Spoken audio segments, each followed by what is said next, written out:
ज्ञान और चारित्र को देख लेना चाहिए। जब अरहम श्री से बात की जाती है तो समझ लेना चाहिए कि तीनों एक साथ आएंगे।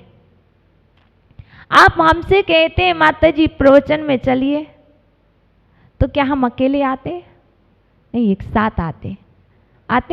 आप निवेदन एक करता है, लेकिन सकल समाज उसमें समाहित हो जाता है।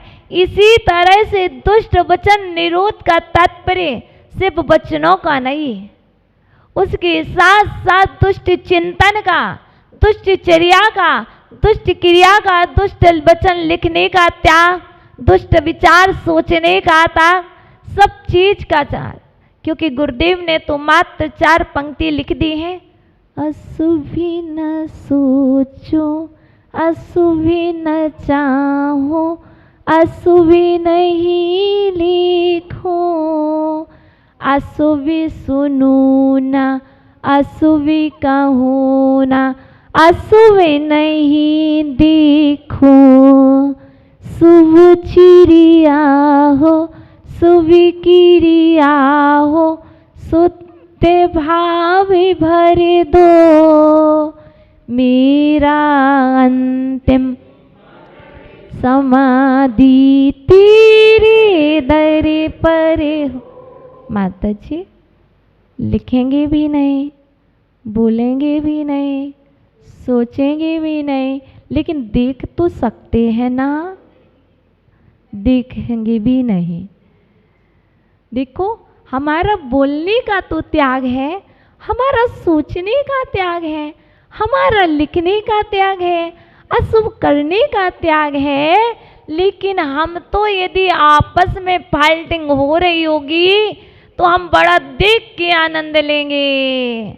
तो आचार्य भगवान कहते हैं वहाँ पर भी अशुभ का बंध होता है, वहाँ पर भी पाप लगता है, और तुम निकले हो विभूति को प्राप्त करने।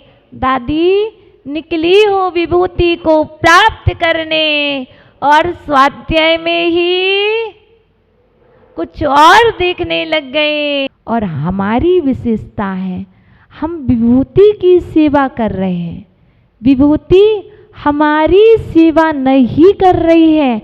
हमें लगता है कि धन होगा तो सभी पूछेंगे, नहीं, यदि तुम्हारा पुण्य होगा तो तुम्हारे लिए सभी पूछेंगे।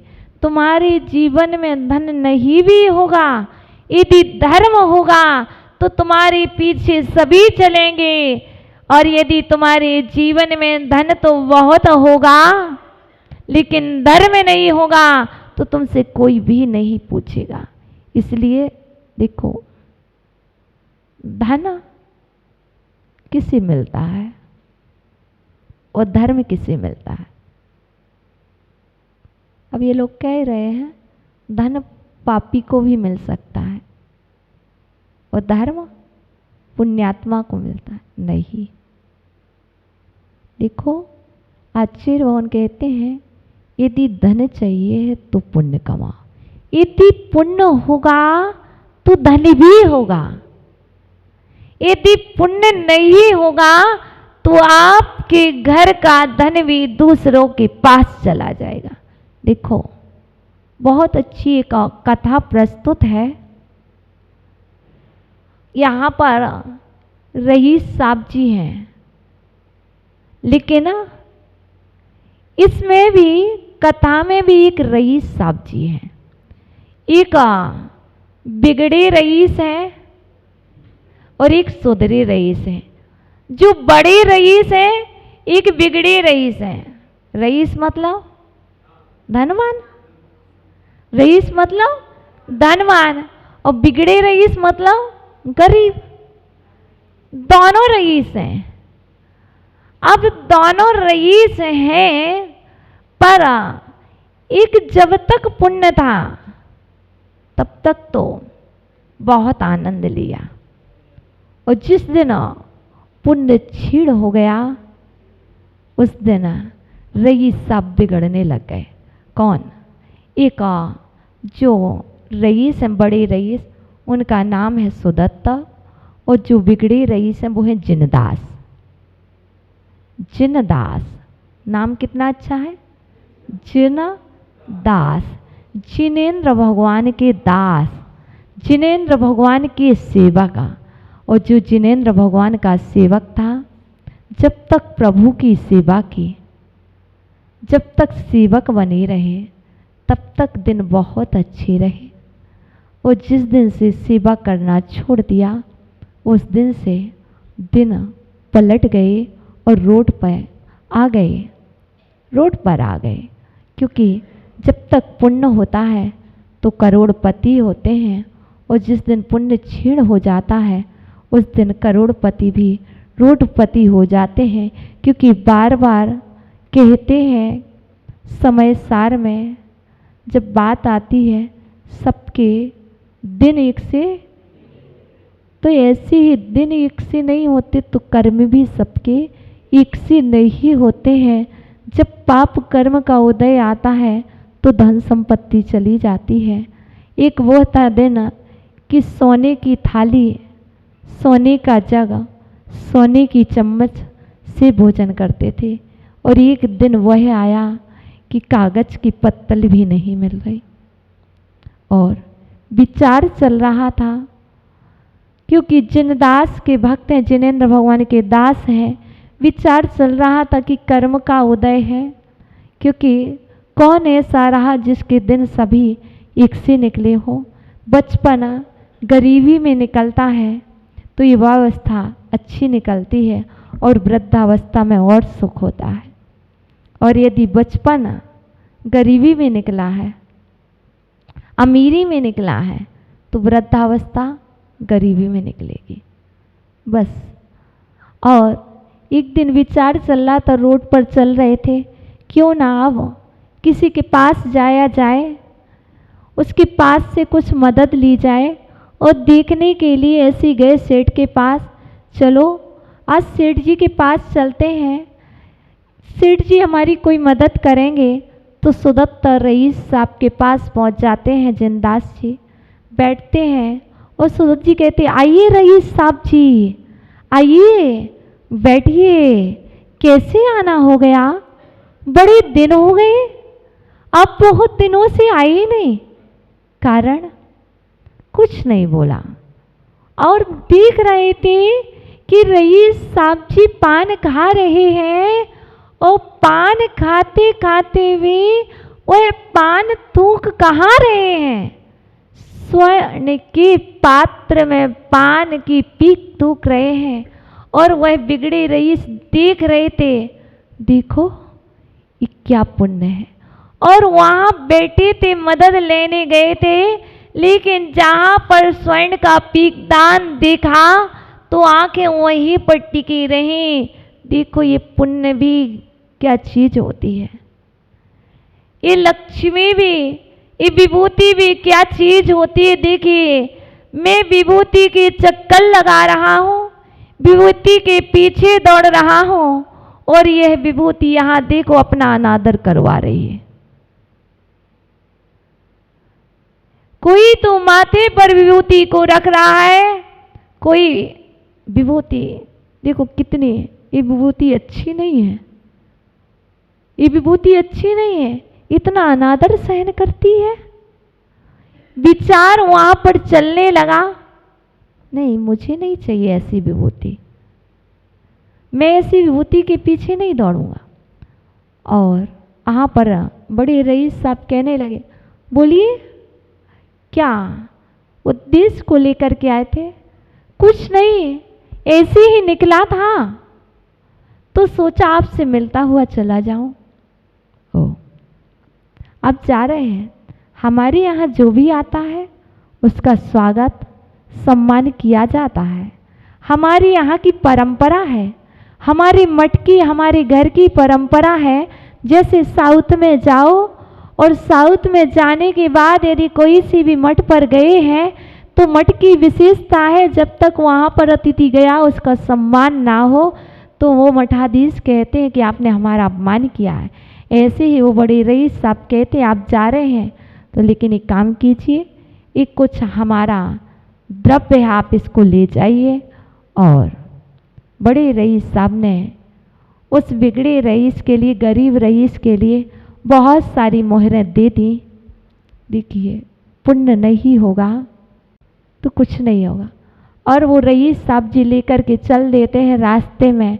जैसे ही रोड पर जाते हैं और वो पोटली टूट जाती है, एक एक मोहरे करके पूरी बिखर जाती है, खन खन की आवाज़ आती है, तो बहुत सारे लोग एकत्रित हो जाते हैं और उसको उठा कर के ग्रहण कर लेते हैं।